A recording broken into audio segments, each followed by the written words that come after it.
இதுக்கு பேர் தான் அயனிச்சக்கை. அவ்வளோ இனிப்பாக இருக்கும். கேரளாவில் மேக்ஸிமம் நம்ம கன்னியாகுமரி டிஸ்ட்ரிக்ட் தாண்டி கேரளா பார்டர் எல்லா இடமே கன்னியாகுமரி டிஸ்ட்ரிக்ட் மலையோர பிரதேசங்களாக இருக்கும். இந்த சோலையெல்லாம் பார்க்கறது அப்படி மஞ்சள் மஞ்சள்னு ரொம்ப டேஸ்ட்டாக இருக்கும். ஆனால் இது பறிக்கிறதும் கிடைக்கிறதும் ரொம்ப கஷ்டம். இந்த மரத்துக்கு ஹைட்டை நீங்களே பாருங்களேன். பாருங்கள்,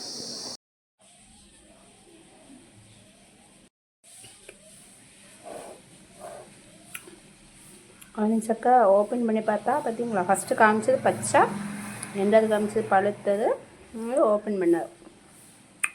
இப்படி ஒரு தேன் சுவையாக இருக்குது பாருங்கள். அது அயனிச்சக்கை. அதுக்கு அக்குரு கொட்டை.